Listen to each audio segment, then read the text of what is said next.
చూస్ country delight, live better. ఇప్పుడే country delight app ని download చేసుకోండి. ఆంధ్రప్రదేశ్ పశ్చిమ గోదావరి జిల్లా పాలకొల్లుకు చెందిన 23 ఏళ్ల దంగేటి జాహ్నవి అంతరిక్ష రంగంలో అరుదైన ఘనత సాధించిన విషయం తెలిసిందే.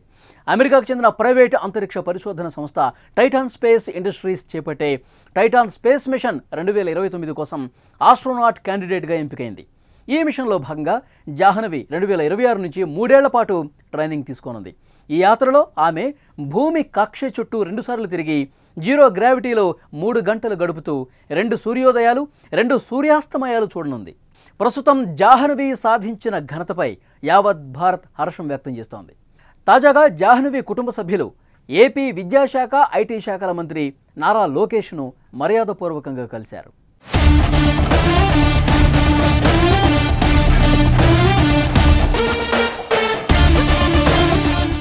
అంతరిక్షంలోకి అడుగు పెట్టబోతున్న తొలి తెలుగు మహిళగా చరిత్ర సృష్టించనున్న జాహ్నవిని మంత్రి లోకేష్ ప్రత్యేకంగా అభినందించారు. Jahnavi NASA international air and space ప్రోగ్రామ్ను విజయవంతంగా పూర్తి చేసిన తొలి భారతీయ మహిళగా చరిత్ర సృష్టించింది. అంతరిక్షంలోకి అడుగు పెట్టబోతున్న తొలి తెలుగు మహిళగా చరిత్ర సృష్టించనున్న జాహ్నవిని మంత్రి లోకేష్ ప్రత్యేకంగా అభినందనలు తెలియజేశారు. జాహ్నవి తెలుగు అమ్మాయి కావటం ఎంతో గర్వంగా ఉందని చెప్పారు. ఈ సందర్భంగా జాహ్నవి అంతరిక్షంలోకి వెళ్లేందుకు ఎలా కష్టపడింది అన్న విషయం గురించి అడిగి తెలుసుకున్నారు. చిన్నప్పటి నుంచి కన్న కలలు సాకారం చేసుకోవటానికి ఇలా కష్టపడాలని చెప్పారు. భవిష్యత్తులో ప్రభుత్వ పరంగా అన్ని విధాలుగా ప్రోత్సాహం అందిస్తామని చెప్పారు. విద్యాశాఖ చేపట్టే స్టెమ్ అవుట్ రీచ్ యాక్టివిటీలో ప్రభుత్వం తరఫున భాగస్వామి కావాలని చెప్పారు. జాహ్నవి లాంటి యువతిని అందరూ ఆదర్శంగా తీసుకోవాలని, దేశం గర్వించేలా ఏదైనా సాధించాలని అన్నారు.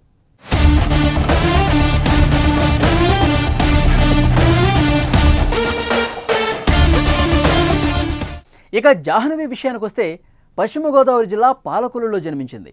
ఆమె తల్లిదండ్రులు శ్రీనివాస్, పద్మశ్రీ కువైట్లో జాబ్ చేస్తున్నారు. చిన్నప్పటి నుంచి తన అమ్మమ్మ లీలావతి వద్దే పెరిగింది. అమ్మమ్మ చెప్పే చందమామ కథలు వింటూ ఎప్పటికైనా అంతరిక్షంలో కాలు పెట్టాలన్న లక్ష్యంతో చదువు కొనసాగింది. జాహ్నవి ఎలక్ట్రానిక్స్ అండ్ కమ్యూనికేషన్ ఇంజనీరింగ్లో గ్రాడ్యుయేషన్ పూర్తి చేసింది. ఇంటర్నేషనల్ ఎయిర్ అండ్ స్పేస్ ప్రోగ్రాంలో విజయం సాధించడం కోసం ఎంతగానో కష్టపడింది. జాహ్నవి అంతర్జాతీయ స్థాయిలో స్పేస్ ఐలాండ్ నిర్వహించిన జియాలజీ శిక్షణ కోసం ఎంపికైన తొలి భారతీయురాలుగానే కాదు, చిన్న వయసులో ఎంపికైన విదేశీ ఆస్ట్రోనాట్గాను గుర్తింపు సాధించింది. జాహ్నవి ఎలక్ట్రానిక్స్ అండ్ కమ్యూనికేషన్ ఇంజనీరింగ్లో గ్రాడ్యుయేషన్ చేసింది.